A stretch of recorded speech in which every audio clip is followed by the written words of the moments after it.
Tonight on CFTK-TV News, New Hazelton RCMP reported case of vehicle arson, the economic impact of a wildfire, and price increases hammer the hardware store. Northwest BC's only television news team. We are CFTK-TV News. Hello and thanks for joining us on this Wednesday, August 20th, 2025. I'm Helen Asante. We'll begin tonight with our news that's local to the Northwest. 4 vehicles owned by the Gitson Development were burned on Monday in what is believed to be an arson case, says New Hazelton RCMP. Police stated that video shows someone putting an unknown object on the tires of the vehicles that were parked together in the corporation's parking lot. This case comes not long after an engineering company who works with the Gitson Development had their own vehicles in Terrace and Smithers lit on fire. Each of these investigations are still active, and anyone with information is asked to call the New Hazelton RCMP. The City of Terrace announced that all of the recently added zones at the Teltrout Back Park are now open to the public. The new pump track, skill zones, and drop zones opened recently, while the ramp jump zones just opened. Another addition to the park is a gravel path that stretches from the nearby parking lot to the end of the jump zone. The city advised all bikes who ride at the park to be cautious. It is not supervised, and features like the wood surfaces can be slippery when wet. Air Canada is getting back in action, and the terms of the deal that got them there are beginning to unfold. CTV's Adrian Gabriel explains.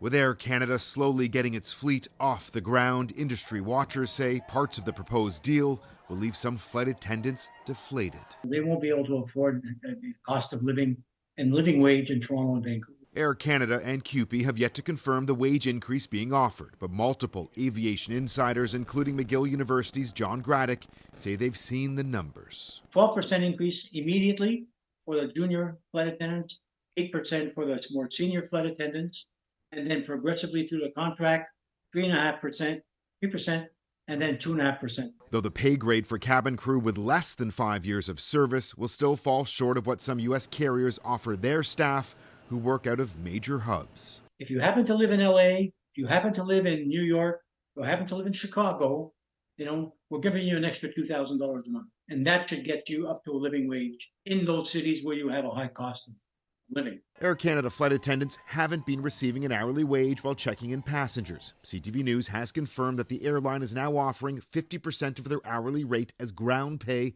for the first hour of pre-flight work on a narrow-body aircraft and 70 minutes for larger planes.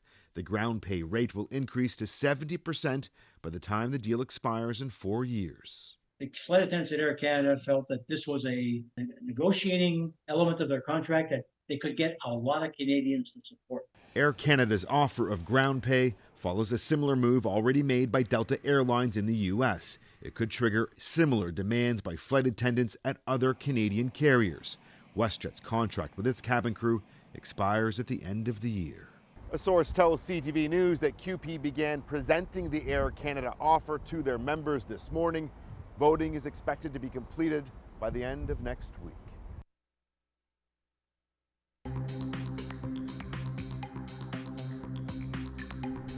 Coming up next, the Underwood blaze threatens businesses.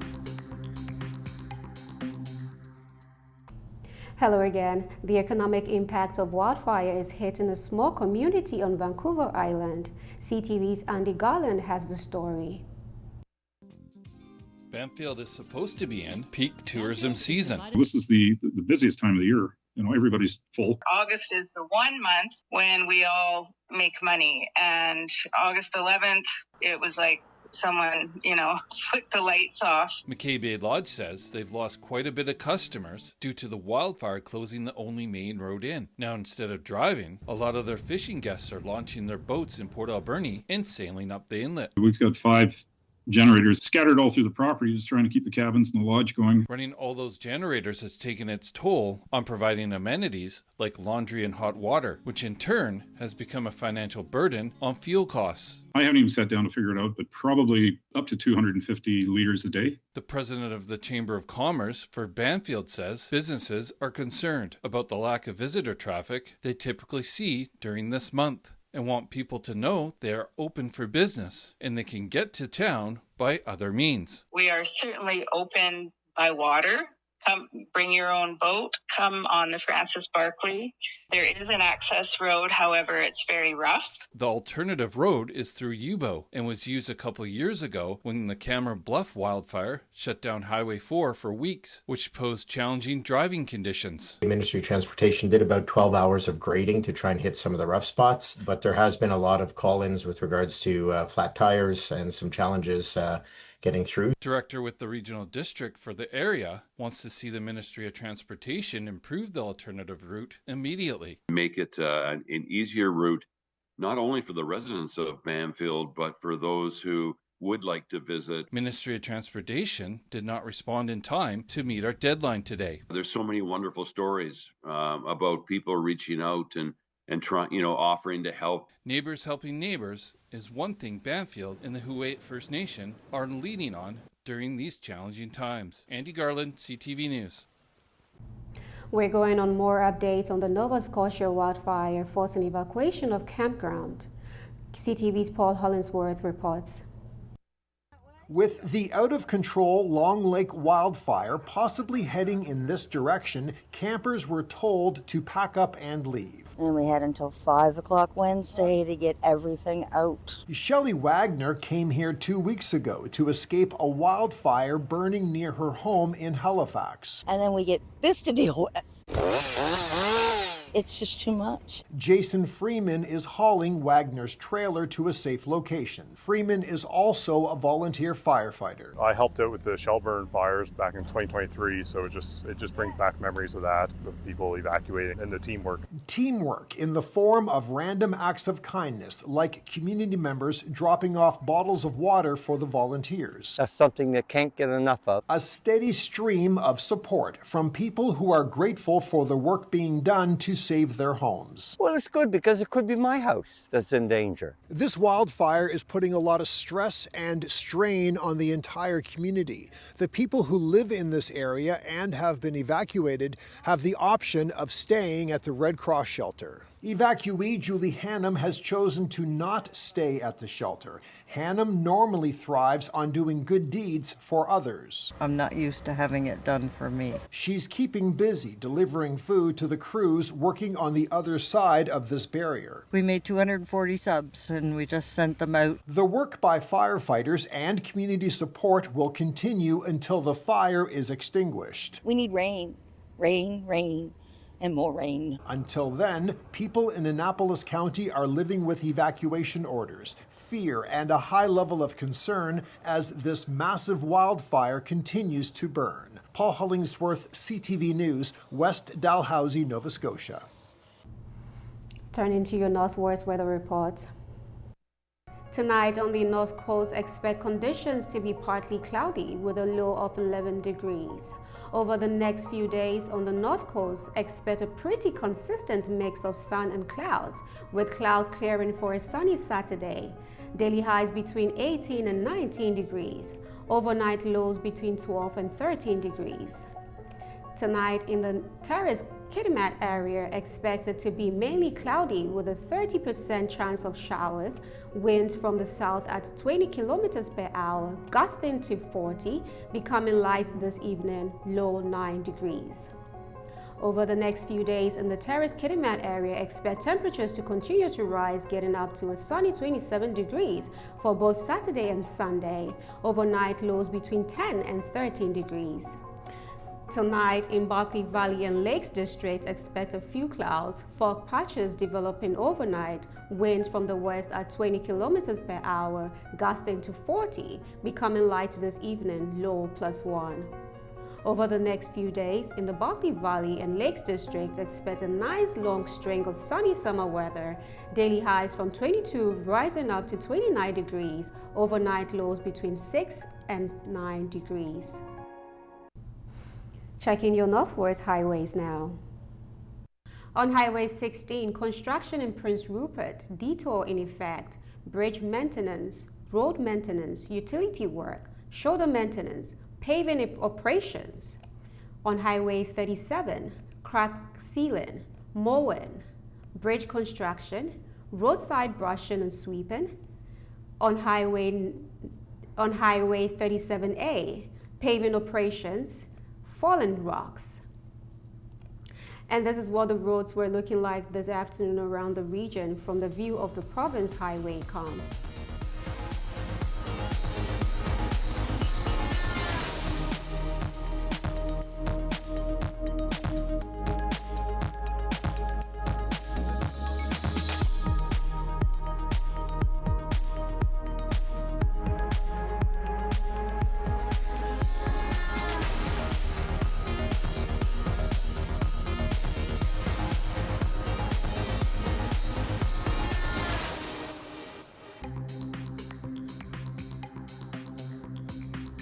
Still to come, the trade war raised prices at the hardware store. Thanks for staying with us. U.S. President Donald Trump has made a new commitment in the Russia-Ukraine war, including possibly bringing the leaders of the two countries face to face. CTV's Joy Mabon has the story. I think we're going to have a successful talk today. Yeah. During the summit with Ukraine's president and European leaders, U.S. President Donald Trump stepped away for a phone call with Russia's president. The White House says that planted the seed for a face-to-face meeting between enemies. President Trump spoke with President Putin by phone, and he agreed to begin the next phase of the peace process, a meeting between President Putin and President Zelensky. When and where that meeting will take place hasn't been determined. But the issue of security guarantees for Ukraine will be on the agenda. The Trump administration says it may send fighter jets, but it won't send troops to keep the peace. The president has definitively stated U.S. boots will not be on the ground in Ukraine, but we can certainly help in the coordination and perhaps provide other means of security guarantees to our European allies. That could leave the responsibility of ensuring Russia doesn't invade again to the 31 countries of the so-called Coalition of the Willing. After participating in a video conference with allies, Prime Minister Mark Carney's office said coalition presence was discussed, and Carney expressed that Canada is prepared to participate to support peace when the time comes, in coordination with allies. But analysts say Putin is likely to block the participation of NATO members. Putin would not be happy if there were NATO troops on the ground because he doesn't want Ukraine to be part of NATO. He's made that very clear. Discussing security guarantees requires that Zelensky and Putin meet. But without a ceasefire, Russia is free to continue its attacks.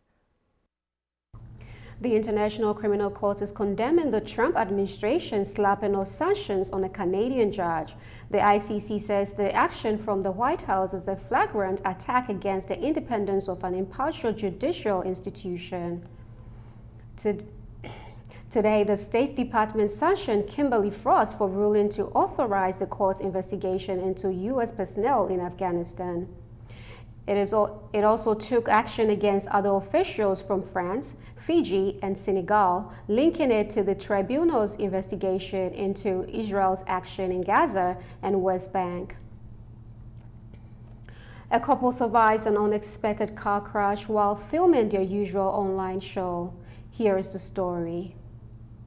Loaded one. What started as a light-hearted foodie video, welcome back, guys, turned into a terrifying crash all in a matter of seconds. It happened as the influencer known as Nina Unrated and her fellow foodie Patrick Blackwood were shooting a food segment at Cave's Culinary Creation on Saturday. The couple says they're still shaken by all of it. It was a terrifying, scary experience. And like I said, the one thing that keeps replaying in my head was his facial expression. Like, we knew that was the end. but for some reason it just wasn't. They have rosemary ranch chicken. They have Restaurant owner crawfish. Ivory Watkins says he was right there walking them through the menu when all of a sudden his attention was called away. They were getting into the salmon sliders, and then I literally 2 seconds turned and went this way, and talking to the guests that came into the door, the crash came. And in that moment, the car literally came in about right here, and then she started backing up. And then she backed out of the window. Fortunately, Watkins says the restaurant dining room was empty, other than the pair of foodies ahead of the private party. It would have been horrible. I don't even want to think about it. He says he feels lucky he turned away at just the right moment. I feel very blessed, very, very lucky, very, very lucky. And that's why I am an emotional wreck right now, just thinking of that, you know, I'm glad that God spared all three of us.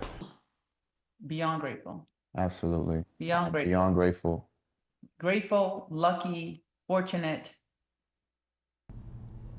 As the effects of tariffs and the trade war continues to take effect, one sector that starts to see price increases likely comes as no surprise. CTV's Genevieve Butchermain explains.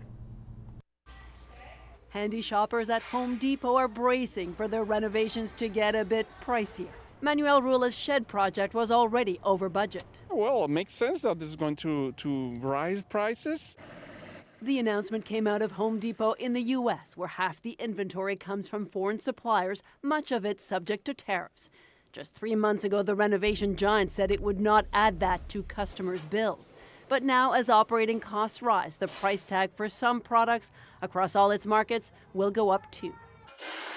Economists say those renovating on this side of the border will feel the ripple effect. Large American retailers like Home Depot want to keep similar prices on both sides of the border. So as they raise prices in the United States, we're going to see that spill over.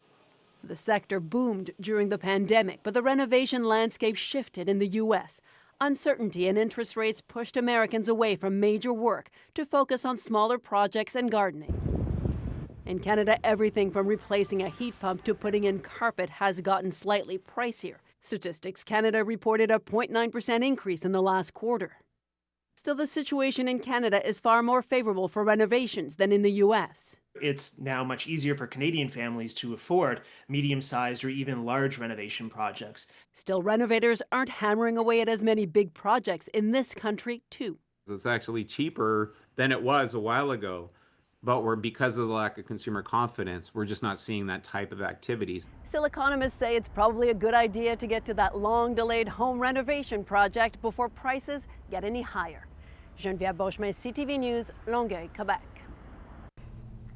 Turning to the markets now. Strength in basic material stocks helped lift Canada's main stock index to finish higher on Wednesday, while U.S. markets were mixed.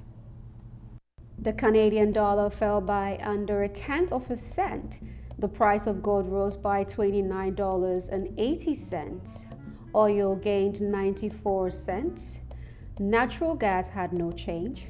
Aluminium fell by 14.50.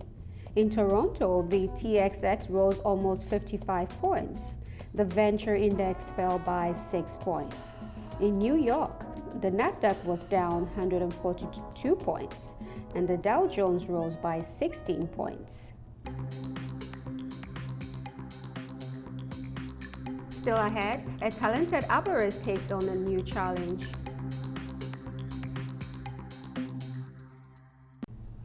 An Ontario man who raised a pack of wolf dogs is worried the government will euthanize the animals after seizing them.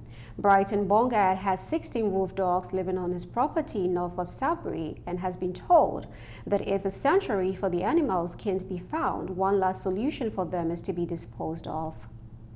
The Ministry of Natural Resources is not providing specific details about the case, but says keeping wildlife native to Ontario as pets, holding them captives, is against the law. A job well suited for those who like a thrill. One Saskatoon arborist is taking his trade to compete. CTV's Alison Bamford has the story. Hard work under a hot summer sun. It's a short climb, 20 feet up, to cut down this dead spruce, a job that sometimes takes James Luchuk 85 feet off the ground. Not everybody gets to kind of see that view every day, and it's an accomplishment when you do. Now the professional arborist is chasing a new accomplishment, branching out to compete at his first prairie tree climbing championship. At the root of it, climbers scale up trees as fast as they can, participating in 5 different events that test their strength, agility, and techniques. Competition is based a lot around just working situations. Now in a few days, the trees in Kinsman Park will be filled with competitors from across the prairies. 45 of them trying to climb their way to the top of the podium in hopes of booking a ticket to the International Championship next fall. Many are training just by doing their jobs. It's definitely strenuous. You're always constantly thinking. You basically get comfortable with being uncomfortable. It's a feeling that's always worth it once the job is done. Not everybody does this kind of work, but I love it. Once you kind of get to that top where you get to remove that top, you kind of get an exhilarance. And Luchuk hopes to feel the same rush on the podium. Allison Bamford, CTV News, Saskatoon. Now with Sawaski sign-off, a mother of 2 gained back confidence and regained her potential. Chani Gonzalez will never forget that day. She had to have that tough talk with her sons about school. They were both kind of grappling to keep up and stay afloat. Well, both Deshawn and Damani had been mourning the loss of a couple close family members.